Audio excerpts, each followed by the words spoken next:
June's parents were standing in our doorway a full day early, and I was the one who answered the door in sawdust-covered jeans, with a screwdriver in one hand and a busted cabinet hinge in the other, because June was downstairs in the laundry room and I was fixing the thing she'd been complaining about for a month.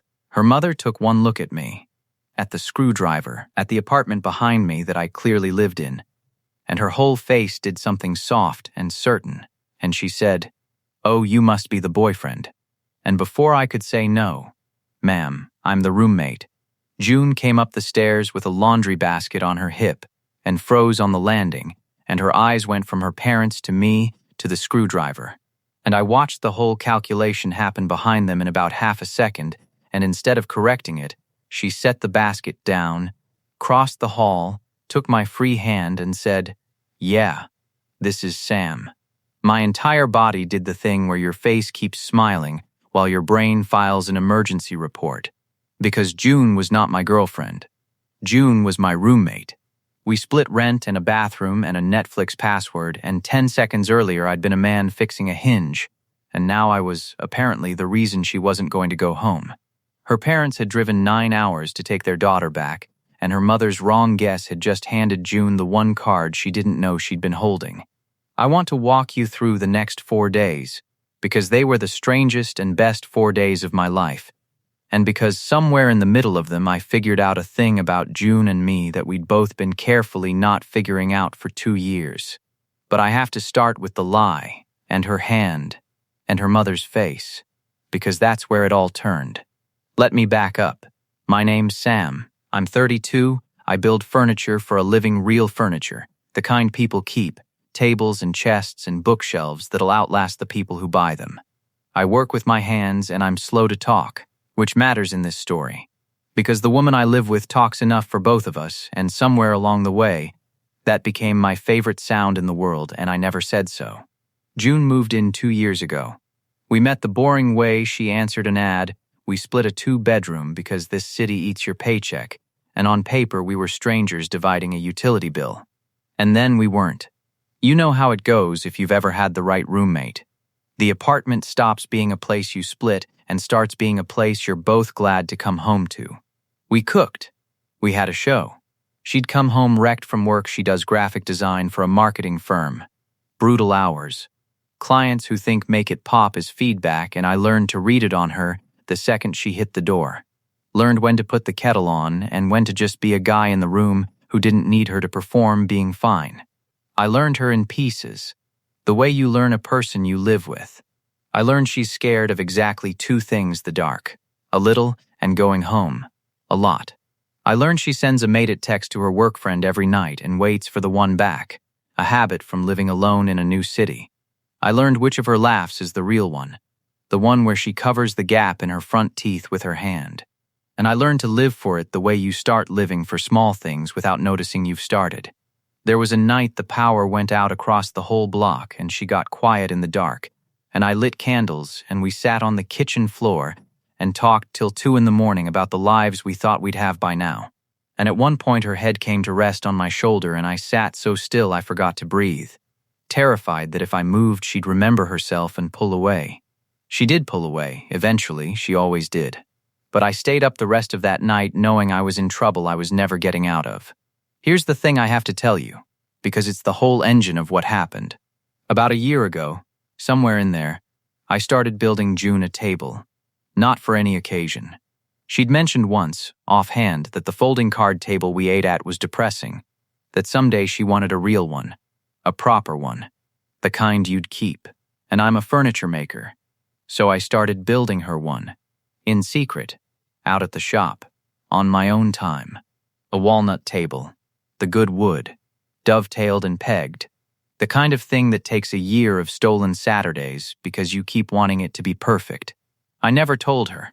I told myself I'd give it to her when it was done, as a roommate thing, a nice surprise. The truth, which I did not look at directly, was that I'd been building a permanent thing for a person I kept calling temporary. And a man does not spend a year hand-cutting joints for somebody he thinks is just splitting his rent. So that was us. 2 years. The best home either of us had ever had. A half-built walnut table out in my shop, and two people very carefully not saying a word about any of it. And it could have gone on like that a long time. Most of them do. Then June's parents called and said they were coming. I need you to understand who June was to her family, because the lie doesn't make sense without it. June is the one who left. She's from a small town 3 states over, the kind of place where you're supposed to stay. And she came here, alone, built a whole life from nothing. The job, and the friends, and the apartment, and the peace.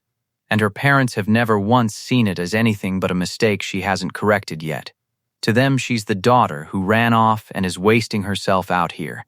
Alone, single, at 30, with a roommate, which to her mother is somewhere between sad and scandalous. Every phone call ends the same way. When are you coming home, June? You can't keep living like this. And this visit wasn't a visit. June knew it, and I half knew it. They weren't coming to see her life. They were coming to end it, to look around at the small apartment and the single daughter and the unfamiliar city, confirm what they already believed, and bring her home, where they could take care of her and marry her off to somebody from the old high school and undo the whole mistake. Her dad had said it on the phone, almost gently, which was worse. We just think it's time you came back where people love you, sweetheart. I watched June fall apart a little in the days before they came. She cleaned the apartment 3 times. She took down a couple of things off the walls and then put them back up. She practiced, out loud, in the kitchen.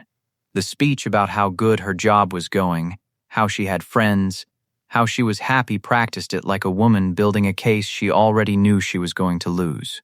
Because she'd lost it every year for 6 years. They don't hear it, she told me the night before they arrived, sitting on the kitchen floor with her back against the cabinets. I can say I'm happy 100 ways, and all they hear is that I'm 30 and alone in a city they don't understand. To them, alone is the only fact that counts. Everything else I built just doesn't register. She looked so tired saying it. I didn't know, that night, that I was about to become the thing that finally registered. I just wanted to fix it, the way I fix everything, and I didn't have a single tool that worked on this one. Or so I thought. So when they showed up a day early, and her mother guessed wrong at the door and June ran with it, I understood in about 1 second exactly what she'd done and exactly why she couldn't take it back. Because I watched it land. The disappointment her parents had driven 9 hours wearing the brace.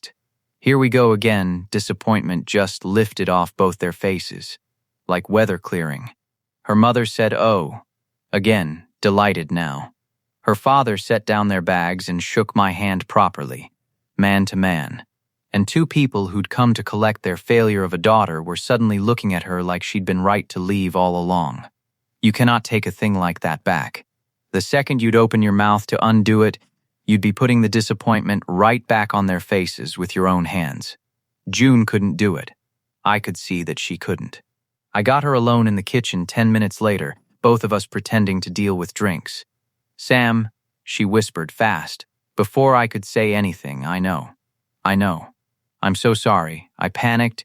My mom said the thing and I just, please, just for the weekend. They came here to take me home, Sam. That's what this is. They're going to spend 4 days telling me I'm alone and wasting my life, and then they're going to ask me to pack. And the only thing that's going to make them leave me here is if they think I have a reason to stay. A real one. A person. Please just let them think it for 4 days, and then they'll go home and I'll tell them we broke up in a month and they'll leave me alone till next year. Please, I can't lose this. I can't go back there. You don't know what going back there means. And I looked at her, this woman I'd been building a table for in secret for a year, begging me in our kitchen to pretend to be the thing I'd been quietly wishing I was. And I said the only thing a man in my position could say. "Okay," I said. "Okay. 4 days. I've got you." I did not know what I was signing up for. I thought I was signing up to act. I was not signing up to act. That's the part that got me. Because here's what happened over those 4 days. The thing I didn't see coming. Pretending to be June's boyfriend required almost no acting at all. It started at that first dinner. Her parents, thawed now, wanted to hear everything, how we met, how long, the whole story, and June started spinning it. Nervous, watching me to back her up, and I realized within about 2 sentences that I didn't have to make anything up. How did we meet? She answered an ad. True. How long? 2 years. True. Her mother asked what I knew about her, testing, the way mothers do, and June froze, and so I just answered.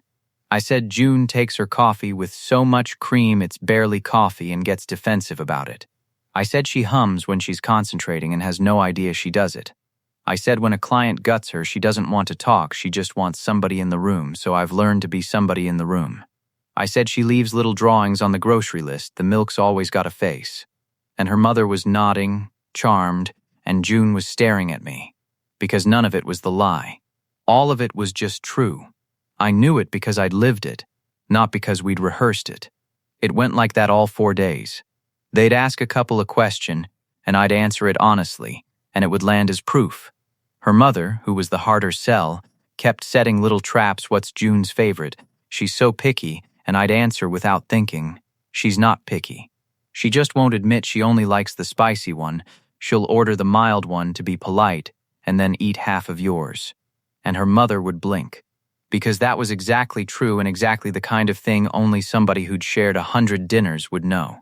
At one point, her mom asked, point blank, watching my face, "And do you take care of her?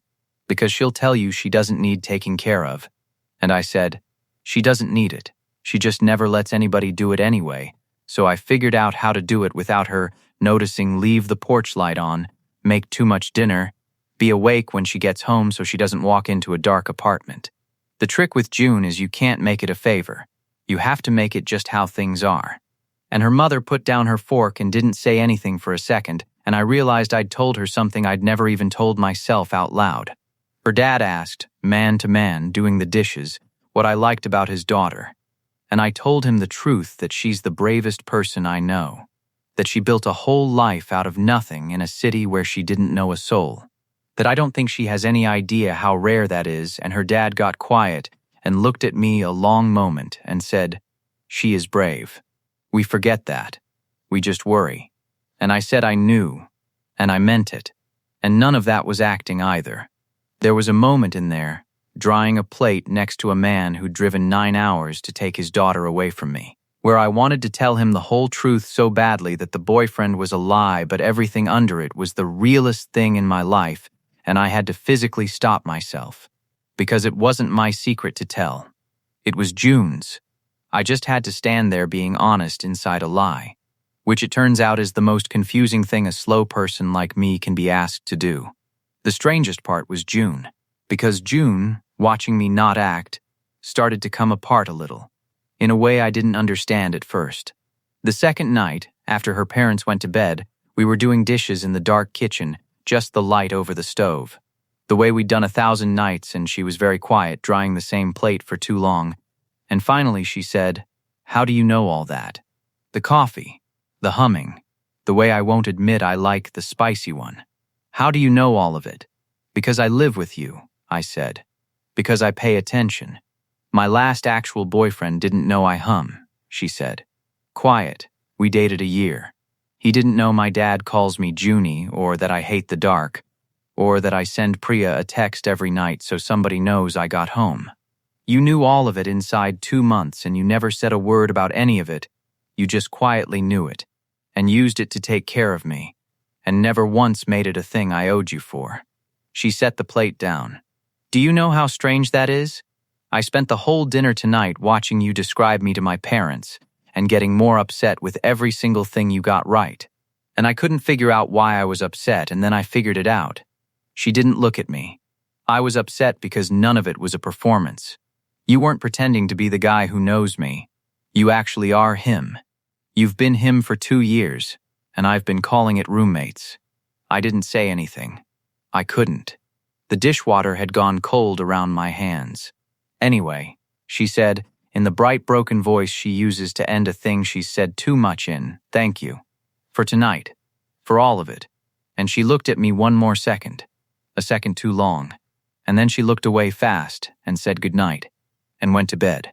And I stood in the dark kitchen with my hands in the cold water, understanding for the first time, fully, completely, what I'd been building a table about for a year. There was one beat on the second day that I keep coming back to. Her mother was unpacking a folder of papers. They'd brought a whole folder. Apartment listings and job postings near home. A soft little rescue plan they were working up to, and a form slipped out. And June lunged for it a half-second too late. It was a copy of our apartment's emergency paperwork, the kind you fill out on a lease portal and forget. And on the line that said emergency contact, in June's handwriting, was my name. Sam, mine. She'd put me down over a year ago and never told me. Her mother saw it the same second I did, and June went red and grabbed it and said that's just he's home the most. It's practical. Fast. The way you explain a thing that is not, in fact, just practical. And her father looked at the form, and looked at me, and didn't say anything, which from her father was the loudest thing he could have done. I hadn't known. A year. She'd written my name down as the person to call if something happened to her, a year ago, and called it practical, and never said a word same as I'd been building her a table and calling it a roommate gift. We'd both been leaving evidence all over the apartment and labeling it something safe. It almost fell apart on the third day, and it almost fell apart because of me. We'd done so well that her parents had started talking like the question was settled, like June was staying, like there was a real man here keeping her. And June started to relax, and I started to want it so badly, the real version, that I got careless. Her mother said something at lunch about how relieved she was, how she could go home and stop worrying now that June had somebody. And I looked at June and let the real thing show on my face for 1/2 second too long, and June saw it, and panicked. She cornered me after. "Don't," she said, and her voice was shaking. "Sam, don't make it real. This was a favor. You've been incredible. You've saved me, and on Monday they leave and we go back to being us roommates, and I can't gamble the apartment and the friendship and the one stable thing in my life on a feeling that's only here because my mother showed up and made us play house. We say goodbye to them Sunday and we go back to normal. Promise me." And I almost said okay. The coward in me, the same coward who'd built a table for a year instead of saying a sentence, almost said okay. But I just spent 3 days telling her parents the truth and watching it land, and I was out of practice at lying, so what I said was, "I can't promise that. Because it's not only here because your mother showed up. June, I've been building you a table." She blinked. "What?" "For a year. Out at the shop. A walnut table.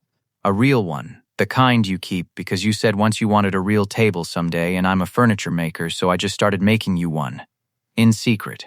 I told myself it was a roommate thing. It is not a roommate thing. You don't spend a year cutting dovetails for somebody you think is temporary. I haven't been acting for 4 days, June. I've been telling your parents the truth and calling it a lie because the truth was too big to say out loud sober. Every single thing I told them about you is something I actually know. Because I've been paying attention for 2 years like a man does when he's already I stopped. I'm not pretending. I never was. That's the problem. That's been the problem the whole time." June stared at me with her hand over her mouth, and I braced for her to bolt, and instead she said, in a small, wrecked voice, "You're building me a table?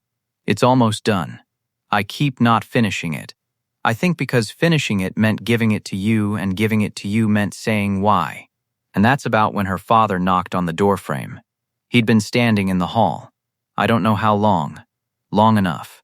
And June went white. And I braced for the whole thing to detonate, the lie exposed, the trip home, all of it. But her dad didn't look angry. He looked, if anything, relieved, in the exact way June had been relieved at that first dinner, and he said, "Junie, your mother and I would like to talk to Sam. Alone, just for a minute." So June went, terrified, and her father sat down across from me at our sad card table, and her mother came in too, and her dad folded his hands and said, "Son, we knew. We've known since about an hour in." I didn't say anything. I didn't have anything. "We're not stupid," her mother said, but gently. "We raised that girl. We know her face when she's lying. She was lying when she called you her boyfriend in that hallway. I could see it, plain as day. The panic in her." She paused. "But here's the thing. We watched her for 3 days after that. And the way you are with her. And the way she is with you when she forgets to be careful, that wasn't lying. The girl lied about the label, Sam. She did not lie about the rest. We've been sitting in your apartment for 3 days watching our daughter be more known and more taken care of than we've ever seen her, by a man who clearly didn't need to rehearse a single thing he said about her. She put your name on a form a year ago, Sam, as the person to call if her life fell apart. You don't write a roommate on that line. You write the person you've already decided you're not facing the worst day of your life without. Her voice caught. Do you have any idea how long we've worried about that child being alone out here? And we drive 9 hours to save her, and we walk in and find out she's not alone at all. She's just too scared and too proud to call it what it is. Same as you, apparently, with your table. Her father said, "We came here to take her home because we thought there was nothing here for her. We're going home Sunday without her, because it turns out there's everything here for her. She just needs the two of you to stop lying about it, including the lying you've each been doing to yourselves." He stood up and put his hand on my shoulder. The way June's habit of grabbing my hand had started this whole thing. Finish the table, son, and then say the sentence. She's been waiting longer than you think. I'd like to tell you it all resolved in a clean movie scene, that June and I fell into each other's arms while her parents applauded. It wasn't like that. We're not like that, and the thing was too real and too scary to do cheap. What happened is her parents went to bed early on purpose, and June and I sat at that card table, the depressing one, the one the walnut one was meant to replace, and we finally said all of it. 2 years of it. The table, the form, the not saying, the way the lie had been more honest than anything we'd managed sober. She told me she'd been scared of the exact same thing I was scared of, that the apartment was the first place she'd ever felt safe, and she'd rather have me as a roommate forever than risk losing the whole thing by wanting more. I told her I'd rather risk it than keep building furniture in secret like a coward for the rest of my life. We didn't kiss at the card table. We decided, both of us, careful, to do it slow because the friendship was the best thing either of us had, and you don't get cavalier with the best thing you have just because there turns out to be more underneath. Her parents drove home Sunday, and her mother hugged me at the door and whispered, "Took you both long enough," and her father shook my hand and said one word, "Table," like a coach reminding a player of the play. I finished it that next week. The walnut table, a year of stolen Saturdays, done at last. I'd been dragging my feet on the last of it for months, and it turned out the only thing I'd been missing was a reason to let it be done. I oiled it, set the last peg, and brought it home and set it up in the kitchen where the card table had been. June came home from work and stopped dead in the doorway, and looked at it, this real, permanent, keep it forever thing standing in the middle of the life we'd built and refused to name, and she put her hand over her mouth, and she ran her fingers along the edge where the dovetails meet, the joints I'd cut 100 times until they were right, and she started to cry. The good kind. And then she laughed and called me an idiot for taking a year. Which is fair. We eat at it every night now. We're taking it slow, like we said, but it's a real table, and it's a real thing, and neither of us is pretending anymore. Not to her parents, not to each other, not to ourselves. The card table's gone. The lie's gone. The only thing left is the part that was always true underneath it. So here's what I'd ask you, since you stuck with me this long. Is there a table in your life? Something you're quietly building for somebody? Some proof of a feeling you keep not naming, the favors, the paying attention, the name you wrote on a form and called practical that you've labeled as just friends, or just roommates, or just being nice because the real word is too big to say sober. Because I did that for 2 years. I built a permanent thing for a person I kept calling temporary, and she wrote my name on the line for the worst day of her life and called it nothing. And neither of us once let ourselves read what we were plainly telling each other. It took her parents driving 9 hours to take her away to finally make us say it. And here's the other thing, the thing her parents knew before we did. Sometimes the people around us can see it plain, the thing we're lying about to everyone, including ourselves. June's mother spotted the lie in 1 second, and the truth under it in 3 days. The whole town probably saw your version of it before you did. So if there's somebody you've been building a table for, tell me about them in the comments. Tell me what you've been making, or what name you've written down somewhere that you keep calling something safer than what it is. And then maybe go finish it. Say the sentence. The people who love you might already know. They might just be waiting, the way June's parents were, the way June was, for one of you to finally stop calling it a lie. June lied to her parents about me. It was the truest thing she ever said. We just had to build a table to figure out why. It's in the kitchen. We eat at it every night. It was never going to be temporary. I think my hands knew that a year before the rest of me did. I just had to finish it to find out.